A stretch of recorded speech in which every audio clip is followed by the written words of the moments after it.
Bonjour à tous. Alors aujourd'hui, je vais aborder la question de savoir quels sont les avantages ou les inconvénients d'acheter ou de louer.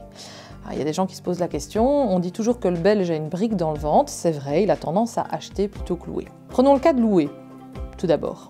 À louer, l'avantage de louer, c'est que vous n'avez pas trop de charge mentale. C'est-à-dire que s'il y a un problème à la maison, un gros problème, de toiture par exemple, de chaudière, de châssis qui pète ou autre, c'est finalement pas à vous de le régler. Vous appelez votre propriétaire, il prend ça en charge et c'est un coût que vous ne devez pas subir.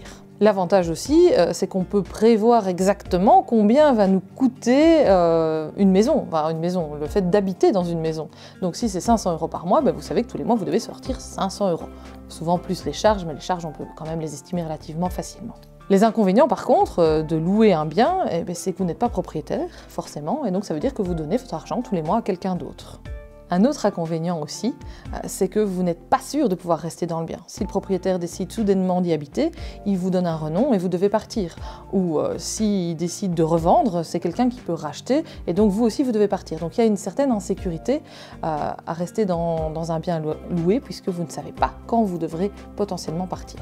Un dernier inconvénient auquel je pense pour la location, c'est que si vous voulez investir dans la maison pour l'aménager, refaire une terrasse peut-être, aménager le jardin, changer un parquet qui vous plaît moins, tout ce que vous faites en général est souvent acquis au propriétaire. Finalement, les avantages d'acheter, c'est un petit peu l'inverse des inconvénients de louer, c'est que si vous êtes avare au risque, donc que vous avez une aversion au risque et que vous voulez être sûr de rester chez vous, quand vous êtes propriétaire, il n'y a personne qui peut vous mettre dehors. À moins que l'État décide de construire un train dans votre jardin et qu'il vous exproprie, mais ça arrive rarement. Bien sûr, quand on veut améliorer son bien duquel on est propriétaire, toute la plus-value qui est engendrée nous revient directement en poche.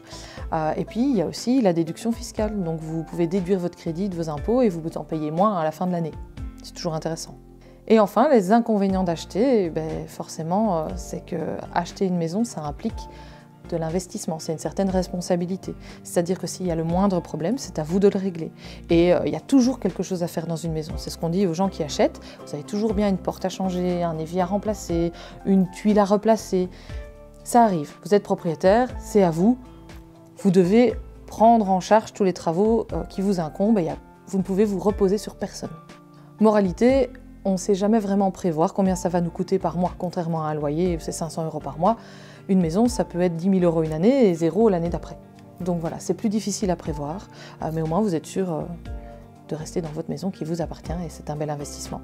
À vous de choisir, louer ou acheter, ça dépend de chacun.